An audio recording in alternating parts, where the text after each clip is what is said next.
What's up, everybody? Welcome to the Hana podcast. It's Willie Paul sitting down with Pastor Elwin. Pastor Elwin. How's it? Okay, How's it? How's it? end of your message. Yeah. You talked about Top Gun, how you really like Top Gun. My You like what? question, you really like Top Gun? Top Gun. Top Gun. Top Gun. My question, if you Yeah. if you were in Top Gun, what's your call sign? Um, I don't know. Never thought about that. Uh, Probably crazy man. I don't know. I'm the type of guy. I was telling Joy the other day, and she knows this already, but I'm either all or nothing. Either Hmm. you're gonna go or you're not gonna go. So I'm the type. I'm just gonna go. So I can understand in a way if you know the movie, Maverick. So he's the wingman of who is it, Iceman, and he saw an opportunity, so he went for it, and that's So why he got chewed out. you'd be the Maverick? Oh gosh, I think so. I think so. That's why I need wingmen around me to say no, you don't do that. You know? Yeah. Yeah, I love that question. What your call sign would be if you were a fighter pilot? Yeah, I feel like mine would be the kid. the kid. I like that one. Willie the Kid. But we're not here to talk about Top Gun call signs, although it is a great movie, cultural touchstone.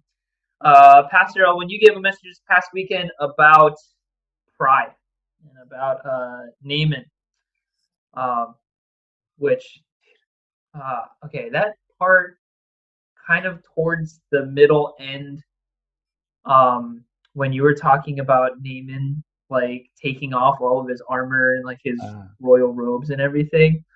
yeah, Oh man, I was sitting in a 10 a.m. The yeah, 10 service. I felt like you could hear a pin drop uh, in between yeah, words. Like you were just talking about like how Naaman had to like take all of the stuff that like gave it the things that he put on that gave him identity yeah, and like how that humility led him to being healed. yeah, Oh my gosh, like you could feel just everyone being like how heavy that moment was. yeah. I think everybody could see the visual. You Yeah. know, um, and it wasn't just taking off what gave him identity. It was taking off what was hiding that which was inside, Hmm. the part that you don't want anybody to see. So you put on all that stuff so that you don't have to answer the hard question. So why do you carry this pride around or whatever the sin is? So if you don't want anybody to see it, you slather it up with success and Christian words and yeah, Hmm. when I was reading that I thought, wow, that's just like us, man, in so many ways.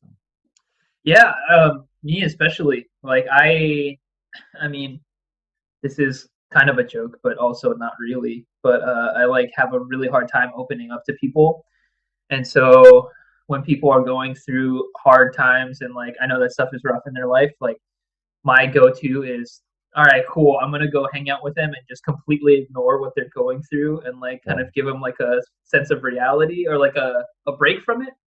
yeah, And so like I realize that I do that a lot in my own life where like I pretend that everything is fine or like I cover my insecurities or like the actual things that I'm going through in having fun, in like being Willie Paul the character as opposed to Willie Paul the human. yeah. And like I was like sitting there in the back just like, uh-oh. I think I think he's talking to me. Yeah, I think everybody could relate with that. Yeah, because Yeah. I could see them tracking. I could see some people nodding their head, and some people were giving me that look like, "Oh, are you looking at me? Why are you looking at me?" Yeah, kind of a, "Uh-oh, I think he knows something." Yeah, that like avoiding eye contact of Yeah, like, yeah, oh. yeah, So, I mean, if there is someone like me who is going through or not going through, but like they specialize they have a lot of experience covering up those like difficult things that they're going through. What advice would you have to like getting to that place of humility, like Naaman, where you can have all that taken off. Yeah. I think the way I laid it out kind of allows you to hit it from several fronts. One is, um, when I said, here's another moment when I thought, wow, everybody's like there. When I said, when you have sin in your life, sin will be exposed. It will be exposed. And it's like, oh, everybody's like, oh no. But it's so true. And I didn't have enough time to develop this, and it probably would be another message at some point. Hmm. But there is when David sinned with Bathsheba, and he committed the adultery and then had her husband murdered, and then he tried to cover it all up, similar to Naaman in some ways. He tried to cover it up. And Nathan, the prophet, came to him and gave David a little illustration about this, a guy who had a young ewe, a lamb, and then, it was killed. And David go, oh, get rid of that guy. And Nathan says, you're that man. Oh, it's almost like you can hear the music. Yeah. No, no, no, no. You're that man. And I remember this line in there that said something about, or that the point of it was, what you try to cover up in private will be exposed in public. And eventually, Absalom, David's son, got involved with his concubines and did their thing on the rooftop, in front of everybody. Mm-hmm. So the exact same thing David did is now being done back to him by his own son on the rooftop. And to me, it's like, wow, that when I read that before, it's like, wow, you try to cover up something in private, it will be exposed, in public. And so one thing that I wanted to hit with this message was, don't try to cover it up. It's better you realize and confess it now and deal with it now than trying to cover it up, and eventually it's going to be found out. Yeah, and then if it gets found out, it's usually like snowball down the road. Yeah. All and the then things that you do to cover it makes it worse. Yeah, and then you have to go, oh no, but that didn't really happen. You're gonna have to try and backpedal and all that. But so one is come to the realization that there is sin in my life. I do have pride going on within me, and I need to deal with it. The other is understand the process. I think I tried to make a point of that. When Elijah said, dip in the river 7 times, he wasn't going to change instantaneously. It was a process. So cleaning out that pride and taking in the humility is a process, but you have to engage in the process. Mm. So if somebody's going through that, start the process now. Don't wait until it's exposed. Reminds me of this saying that I heard where it's like the best time to plant a tree was 20 years ago and the second best time is today. Oh. Like, yeah, you could have started this long process like a long time ago, but like the best time to do it is now and not kick it down the road and then like look back and say, oh, I wish I did it back then, Yeah, that's good. Yeah, I don't even know who said that or like where that's from. Maybe I said it in a message one day. I don't know. Yeah, probably. I'm gonna store that away for later. Yeah, no, that's my pride talking. Sorry. Yeah. Then another. I just want to say this past message was just bomb after bomb after bomb of just whew, that's heavy, and then oh wait, there's more. There's 2 in 1. Like yeah. Because it feels like pride is such like a silent killer of we think that it's nothing until it's everything. And we don't like to talk about it. And we don't like to talk about it. We don't like to admit it. But the time that you say, oh no, that's not me. I'm not prideful. You're prideful. You just exposed yourself right there. Yeah. Especially I feel like in the culture that we live in, pride is like the currency that we all deal in, especially with social media and constant connectivity. There's all these like we talked about in the message. We talked about acts of service, yeah, And it's like there's so many videos of people like doing these big acts of service where they're like, oh, I'm gonna go buy like $100 worth of food and like give it to this homeless person. And it's like, oh, that's awesome. But you're filming this and putting it on YouTube yeah, so that everyone can see what a good person you are. yeah, You know, it's yeah, kind of like yeah. this backwards. How do you deal with like the cult when the culture is telling you to do one thing? How do you stand against that and like live in the way that God asks us to? And I think you need to have a good relationship with God first. So the process is building that relationship with Him through His Word, and I think serving. The main thing I think is with people around you. Brothers, sisters around you that can help you to keep your heart in the right place. And we don't have to do that, or maybe we could do it a different way. Mm. But having brothers around you to really look out for your best interests and for the interests of what God is trying to do. Um, I think Joy, my wife, is a good one. I think she's a perfect wingman for me because she will always not doubt me. She'll gives me time to question. Mm. Okay, is that the right thing? Is that the best way? Could there be another way? And just going through that process, I think, helps to scrub your motives and your heart. Why do you have to post stuff like that? Or should you? Should you say anything? So when something happens, oh man, I really want to tell. Okay, do you really need to say that? Or can you just let it go? Hmm. So just having somebody like that to bounce it off of, and not to tell you what to do, but to allow you to really think through that instead of reacting to something. To see the blind spots as Yeah, the wingman does. You're my yeah. to quote. Who am I quoting? Who says "You're my eyes, goose" in Top Gun? You know, No. that's like the one line from Top Gun that like always sticks out to me is "You're my eyes, goose." I say that all the time. um, But like having that wingman that's like, hey, I got your blind spots. I can like ask the questions to spaces where you might not be. You might be like so in the moment as Pastor Brandon talked about. Was that last week, the myopia of the moment where we yeah, get so caught up in just what's going on right in front of us. Having yeah, those wingmen, those people around that can like ask those questions to pull us back and keep us looking at the yes, horizon. yeah, yeah, Great yeah, way to do that. Connect groups. yeah, Connect groups is just basically an ingrained scheduled time for you to meet with a small group of wingmen who are gonna push you to be humble, to serve others, to make the right God-given, God-led decisions. Great way to get connected to a small group. Connect group is to go to our website, metrochristianchurch.com.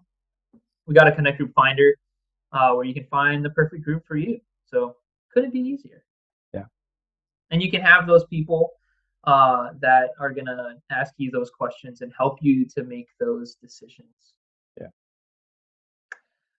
Awesome. Okay, Pastor Elwin, another one of those like bombs that you dropped on Sunday was never let your pride keep something broken that I think it was that God wants to fix, That your heart wants to fix. that your heart wants to fix. Never let Yeah, your pride keep something broken. When you said that, I was like, whoa, whoa, that's kind of yeah, tough. That's a tough yeah. one. Because your heart knows. Like I said, a lot of times somebody they don't have to say anything. On the inside, that something's not right, but we don't admit that. And again, we put on the layers so we don't have to deal with it. But your heart wants it to be fixed because it's not right. But what pride does is it gets in the way. So never let pride get in the way of something that's broken that your heart really wants to set straight. So yeah, that's confession. You need to be able to confess that.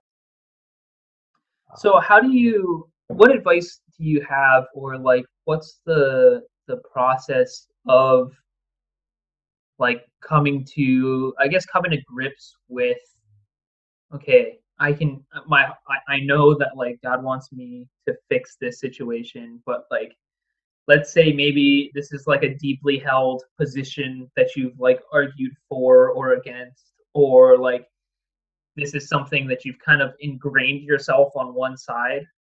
How do you like start to come to grips and make the process to go through the process of like humbling yourself and in maybe situations that might even be like embarrassing?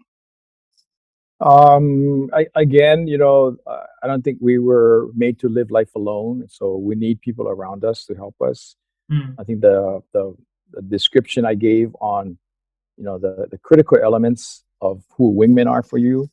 So you don't just choose anybody, but they're people that, like with the servant girl, she's been battle tested. She's gone through the fire and still come out praising God. You need somebody like that in your life because you can so easily alone. If you're just alone, and you use these terms many times already, maybe, but you're in your echo chamber. That's all you hear is the things that you want to hear. You can get anchored down pretty fast.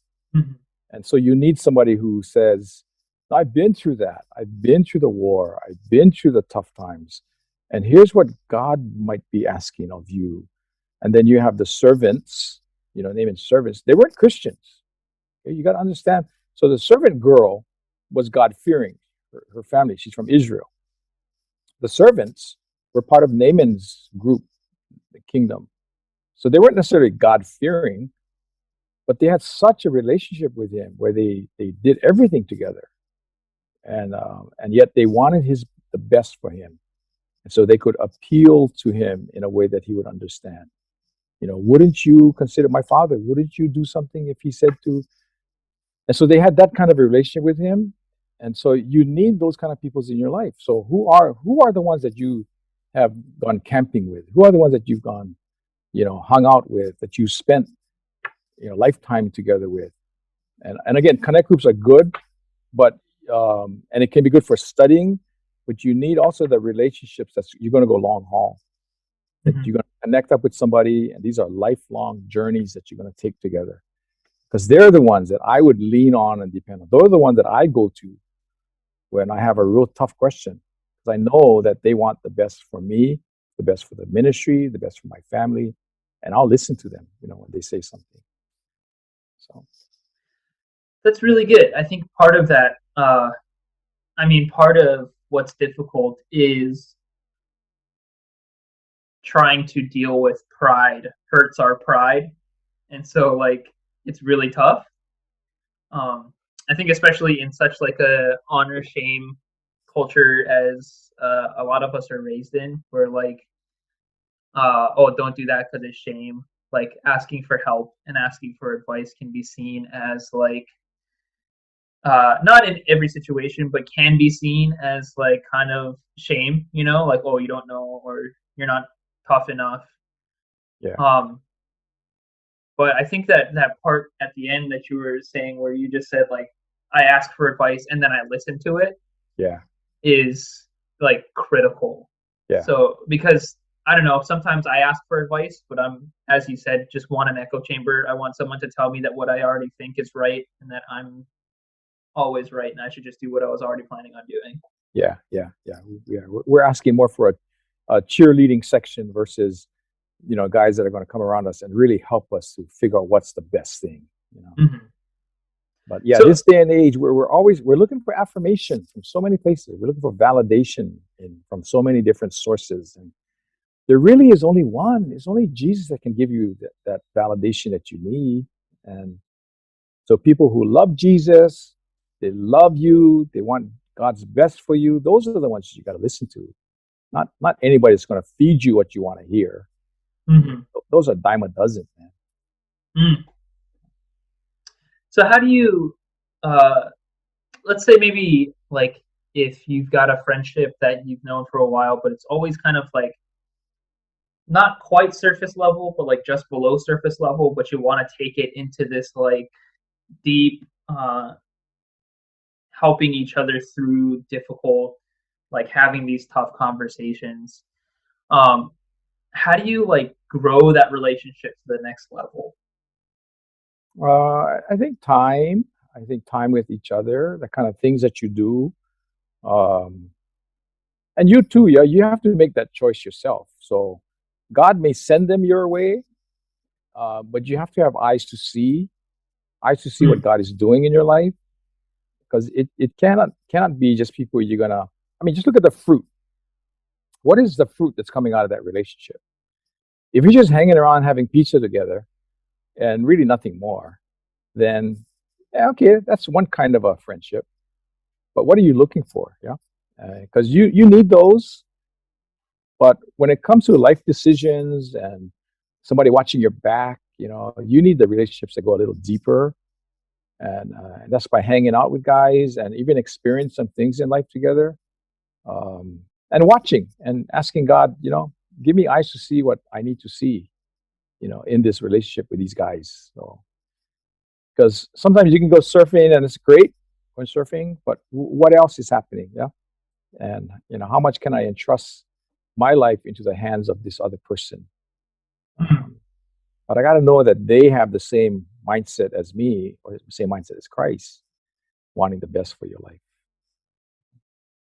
Yeah, and that's part of the steps that you gave at the end, of how we remain humble and deal with our pride is having the mindset of Christ, which is Yeah. Philippians 2. Um, how do you, in those moments where your pride flares up, um, how do you like remind yourself, you, Pastor Owen, how do you remind yourself, like, hey, let me take a step back and like remember the mind of Christ? Yeah. Um, I don't think I said it in this message. I might have said it in another. But the rule in our household is, this is from Joy, who is like my God. She says, humble yourself or God will humble you. You choose. And to Mm. me, there's truth all in that, man. So you have to make that choice. Either you're going to humble yourself, so pull yourself back. Life is not about you. Life is about serving someone else. Life is about wanting the best for someone else. So either you humble yourself, or, and as the Bible says, you're going to be humbled. God's going to find a way of humbling you, because God loves you so much. He doesn't want you walking down that road.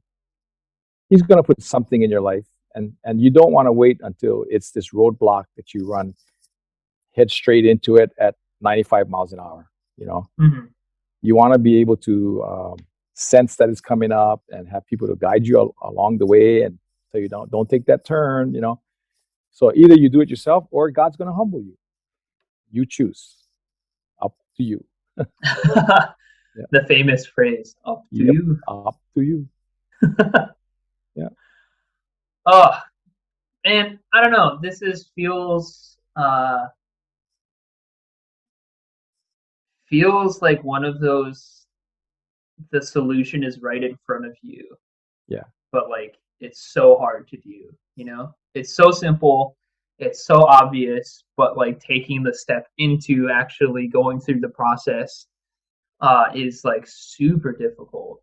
Yeah. Um like Naaman taking off his armor and like exposing everything that he's been like trying to hide this whole time, like it's easy. Like just take off your armor, go jump in Yeah. the river. Right. And in the same way, it's like humble yourself, serve others, like expose the like secrets, or not the secrets, but like the tough stuff that you're dealing with. Talk about it with trusted people. And it's just like one of those so easy to do, but so hard to do at the same time steps. Yeah. But once you start, I think the hardest part is starting. I Mm, think for Naaman, I think the hardest thing he had to do was stepping off of his chariot and then walking, mm, taking one step to the river and then the next. But he had to step off that chariot, had to step down from where he had built himself up to be. And then once you take off the first layer, then there's no turning back. Now you got to go. Now you're in it. And then you have your wingman on the side. Like I said, I don't know if it really happened this way, but I can imagine his servant saying, come on, man, you can do this. mm-hmm. You got it. We know you can. So that's why you need people like that in your life. I appreciate that like what you just said, that like it starts with the first step and like it gets easier after that, because often it can feel like all or nothing, where it's like, hey, if you're prideful, then you got to become Mother Teresa. Yeah. But it's really the like, hey, just take one step today. As you said in the end of your message, this was another moment where you were like, just the tension in the room, you could feel a pin drop. Where you were talking about like, just that small like someone that you're upset at, just tell them good morning. Yeah. Like go out of your way to like do a small thing to humble yourself to bless them. You know? Yeah. Ooh, and that was like a Yeah. that was a tough. That's a tough thing to do. The first one is always the toughest. The first dip was always the toughest, I think. But now he's already wet. Hmm. So, kid, do it again. And then do it again. And do it again. You know.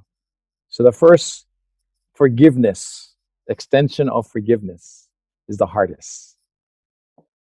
And then you forgive again, you forgive again. You know, and I have, personal experiences, and I really cannot say that in public about stuff. Otherwise people are gonna go, oh, who is he talking about, right? There are people that I had to in my own heart. And it may not even have to be to the face of the person. Just in your heart, you forgive them. And then you forgive them. And it's funny how God will bring them around somehow. You see them on this Yeah. whole island of what do we have now on this island? Like 900,000 people. You run into that one person, Hey, yeah, and you walk down the wrong aisle at Target. yeah, Ah. oh, hi, right?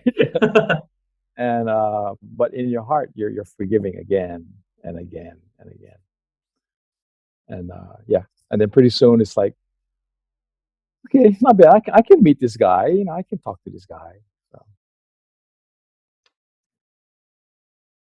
Yeah, yeah. Pastor Owen, this is one that I think people should go and re-listen to, because I feel like I'm probably going to be re-listening to this message a couple times, because it's so just like it's hits the nail on the head in a way that uh, sucks, but is also very good at the same time, Yeah, because it's like hitting a issue that so many of us deal with like very deeply. You know? yeah. And I'm not pushing, coming back to in person, because people have their reasons. I totally understand that. But hey, the numbers are going down. I saw today's numbers. Wow, first time in a long while. I think the mayor said before Labor Day we're hitting 1,000 cases. Today's count for Oahu was under 200. So Yeah. that's a big drop. But what I was going to say is that um, in our in-person service on Sundays, the message is a little different. There's some things that we said during our recording, and then we go home. Like I was telling this guy today, I said I go home and I go, okay, I could have said that better. And then Sunday when it comes up, and then there are people there, and you're reading the room. Mm-hmm. When you're communicating, you're reading the room. And I really believe the Holy Spirit is there, and he's downloading some other things. And so on Sundays, man, I wish we could capture that and post it online. But anyway, if you feel safe enough, come join us on Sundays. Yeah, absolutely no pressure. Um, you got to stay safe. But yeah, man, 10 a.m. I think it might be because it's the third time you're giving the message. Yeah. Oh, it's good. But anyway, speaking of in person, we have our Sundays. Our women's ministry is gathering online, alive this Friday online, and Mentor Kids online. Just to stay safe with, we did have that crazy spike in cases. But we always have a great time online. So, Yeah. Pastor Owen, dude, thank you for this message. Mm. This one was tough, but Yeah. super good. Yeah. And we're finishing up this weekend with this series. I think it's communion this weekend. So be ready for communion. And then the following week, we're starting a new one. And I'm really looking at talking about greater things, that Mm, God has greater things. Because as we're kind of winding out of this pandemic spike thing, this new season is coming up real fast and super excited about it, about what's up ahead. that's awesome. So yeah. So how do we position ourselves to experience the greater things that God has? So Super cool. I am very, very looking forward to it. So Pastor Owen, thanks for sitting down. Thanks for making time. yeah, We'll see you on Sunday. see you Sunday. All right. All right, Aloha. everybody. Yeah. Dudes.